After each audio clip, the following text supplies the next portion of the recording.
Hi friends, Principal Rabb-Patterson here on Tuesday, September 15th, and we're reading Writing Chance, Chapter 9.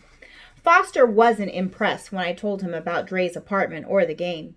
Said it sounded dangerous. I told him it was rough. Rough but beautiful. I tried to tell him how good those guys looked on their horses, how each player had his own style and beat and swag. I spent the whole week trying to tell him how we could look like that too. I thought we were just doing this because we had to, he said. I'm not trying to be the next Winston. How could he say that? Polo was dope, man. I couldn't stop talking about it. You should have seen Willie doing neck shots. He hit the ball across the front of the horse, under its neck. Foster shook his head. Now that I'd like to see. Well, you can, man. It can be you. We always did everything together, so I thought he just needed a little more time to come around. I thought I had time to work on him slowly. I didn't know Winston was going to kick everything up a notch that Saturday. We'd finished cleaning the stalls and were outside with Winston and Luke. I remember how the sky was really blue with streaky white clouds. Let's try some exercises so you won't be so afraid of the horses, said Winston. I answered for me and Foster. We're not. Not what? Afraid of them. Oh, we're still playing that game? Winston sighed real heavy like Pops does sometimes. Look, you can't fool the horses. You have to be in tune with these animals or you could get hurt. That made me be quiet. Luke's very gentle, Winston said. He's taught a lot of kids how to ride. We're actually going to get up on him today? Foster asked. Yes, bareback. Me and Foster looked at each other. Without a saddle? Said Winston. I want you to see how it feels to be on a horse. Feel how he moves. Up until then, we'd been watching other kids ride. Now it was our turn. Winston went on. First, you're going to come closer to Luke, on his left side, and pat his neck. You're going to let him smell you, get used to you. Then you're going to get up on the mounting block and sit on him. When you're comfortable, you're going to lean forward and hug him with your arms around his neck. You'll sit back up, and I'll use the lead to walk him around. Just right here by the door, and then if you're up for it, you're going to lay back on his rump and let your hands hang free. With no hands? I said. No hands. And why are we going to do all of this? Foster asked. You're building trust, Winston said. Luke's very reliable. I want you to feel that. I ain't going to lie. I'd been thinking about how cool I would look on a horse, but now I wasn't so sure. It sounds okay up to the laying down part, I said. That's where the trust really comes in. It was Dre. He'd just come out of the office. You decide how far you want to go, he said. Now I trusted my family, and I trusted Foster and Miss T. I didn't know about trusting nothing or nobody else. Around my way, you had to keep your guard up. Here, they wanted me to do the opposite. I looked at Luke, standing there waiting. I remembered how his lips felt on my palm and how Alicia led him right around. I figured I'd been close to him before, and Winston and Dre were okay. They wouldn't let anything bad happen, so I said, okay. Winston looked at Foster, and he nodded. Okay, you know where the tack room is, right? Winston pointed to one of the rock rooms of all the wide aisles inside the barn. Go in and get a helmet, and put your pants up, too, he added. Me and Foster had been past this room, but we'd never been in it before. There were saddles, halters, all this leather stuff on hooks on the wall. The whole room was just filled with it. Helmets were stacked on those big shelves on one side. It's going to be hard finding the right size for your big dome, I said, taking a helmet down. It was too small for Foster, but I put it on his head anyway. I thought he'd knock it off, but he didn't. That's all right, he said, searching the shelf for another helmet. I'm wearing two for extra protection. He was being funny, but not really. He didn't take that little helmet off until I told him I was going to get my cell and take his picture. We're stepping up in the world, I said as we walked back outside. Dre was still there with Winston and Luke, but he had another horse with him too. It was that real pretty dark brown one me and Foster had seen on our first day. I checked her out real good. Her name was Black, and it hung down over her eyes like bangs, and she had white bands surrounding her ankles that made it look like she had socks on. Her long tail was flicking back and forth. We have two of everything, so you can both do this at the same time, said Winston. I could see he really wanted us to try this. Foster, you'll take Luke, and Troy, you're going to be working with Chance. I walked over to Chance's left side and did what I'd seen everybody else do with the horses.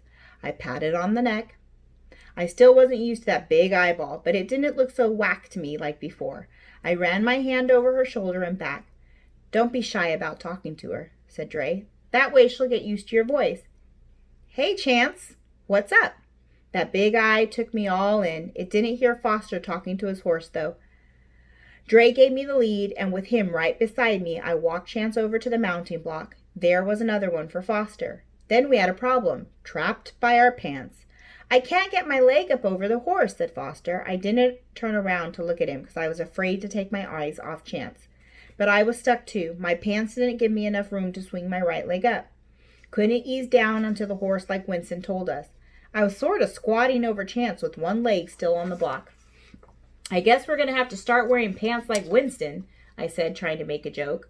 Foster picked up on it. Miss T can't afford no stretch pants, even if I did want to wear them. Anytime you're ready. Winston looked at Dre and shook his head. I told you to pull up your pants, but you didn't want to listen. And these aren't stretch pants. This isn't the mall. Polo players wear breeches. We heard Jerome and his crew laughing. They'd come around the side of the barn just in time to see us looking dumb.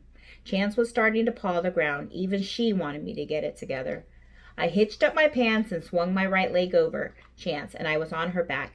I know I wasn't that far off the ground, but it felt like I was high up in the sky. I mean, I knew she was big, but it didn't really hit me how wide she was until I was sitting there. It was funny to look down on Winston and Drew from up there, like I was on another planet and they were still down on Earth. Now, lean forward and give your horses a hug, Winston said. I was afraid to touch her at first. Her neck looked so long. I thought it might break or something. But she was real strong. Made me feel like a little kid again, hugging something like that. You ready to take a little walk, Dre asked. I didn't really want to stop hugging her, but I didn't want nobody to think something was wrong with me. Hold on to her mane, he said. It won't hurt. No, it's not like our hair. Chance took a few steps, and I felt like I was riding an elephant. You know, like you see in cartoons, real lopsided, like you're going to fall at any minute. Dre stopped so I could straighten myself out. We started again, and I could feel her shoulders moving her front legs. Her head was bobbing back and forth on her neck. I don't know why, but I just started smiling. We went around in a little circle and stopped in front of the side barn door. Foster was there on Luke, too. Winston looked at us real close like he was trying to see what we were thinking. Now, if you want, you can let go of your horse's mane. Put your hands behind you on the rump and lay back. Me and Foster looked at each other. Okay, I said. Dre was standing right there holding Chance's lead, so I knew she wasn't going to take off for nothing. But it was scary to let everything go. I never do that. I laid back and I could feel her backbone up against mine, like we were connected or something. Next thing I knew, my eyes were closed and I could feel the sun beating down on me. The sun was so warm it felt like I was laying out on the beach, but without the sand. And you know what came into my head? My mom. From out of nowhere, laying there on Chance, I was seeing my mom. She was in the sunshine all around me. Felt like how it used to be when she was still alive. I just let everything go. I wasn't thinking about fronting or nothing. Nobody was saying a word. Then I heard Dre whisper, I don't know who's more comfortable, him or the horse. Winston's voice was soft too. There's some serious bonding going on here. I could have stayed like that forever, but after a few more minutes, Winston said that was enough. I opened my eyes and everybody was looking at me. Foster was already sitting up and Winston had a funny look on his face. Okay, Winston said. Sit back up, swing your right leg over, and dismount.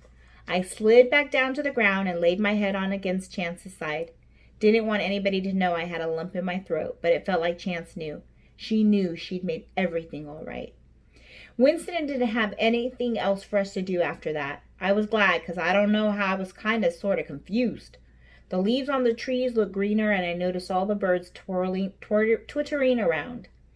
Reminded me of how I'd felt in the wintertime when I was taking long walks in the woods all by myself.